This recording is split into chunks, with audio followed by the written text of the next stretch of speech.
So I'm here with Tim Bakers, running for Lieutenant Governor of the state of Missouri.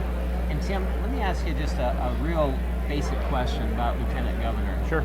So how do you see the role of Lieutenant Governor supporting the goals of the state of Missouri in this next term? What are the big issues for you? The big issues for me personally would be to make sure that we keep Missouri on track with our manufacturing, which is my background, is in manufacturing. Going out and talking to our companies and making sure people know what Missouri is made of and what we make in Missouri to kind of help that industrial growth, which would also help our economy, which would in turn would help with the tourism, which is also part of the Lieutenant Governor's spot. Also with that, you know, we have veterans and seniors with the Lieutenant Governor's position that sits on those boards. So those are all things very near and dear to me. I see all that as a huge cog that's going to turn the wheel as far as the position is concerned. Now, recently I read about a large producer of aluminum in southeast Missouri that went out of business somewhat precipitously, right? Suddenly. How does the state help to divert that kind of closure?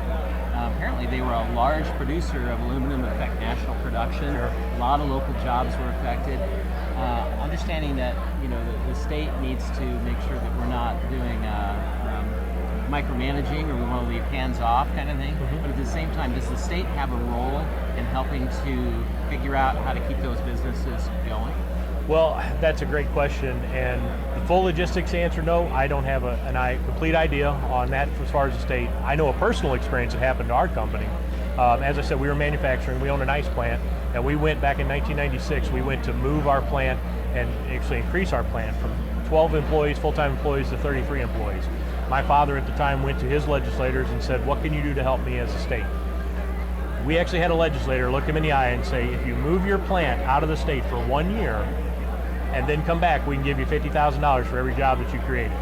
And my father looked at him and said, then forget 1 through 12, how about 13 to 32? And the guy just sat there and looked at him and had no clue. That's the problem. The problem is, what can we do to help existing businesses already here, like you just said, to keep them from going out of business? And how do we make sure that they're viable assets to our state, actually? So as Lieutenant Governor, you're in the succession plan for Governor. So let me ask you some of the same questions we were asking some of the candidates for governor. So what's your position on Governor Parsons sending National Guard troops to help Texas? First, I think it's great that he did that, but I also think possibly too little, too late sometimes. We have a huge problem with the border being open, and that needs to be closed. We have way too many people walking across there. We need to do everything we can as a state to protect our citizens. And legal immigration is great, but the illegal open border that we have is absolutely atrocious.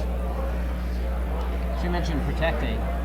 For the Second Amendment, I understand that in Missouri, the local governments, city, county governments, can't pass firearm restrictions that are more restrictive than the state laws.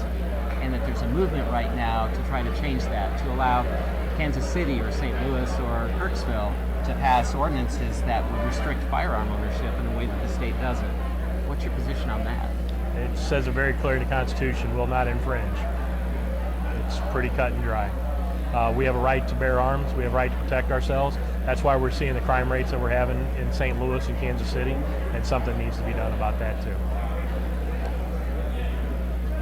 Switching topics on you again a little bit.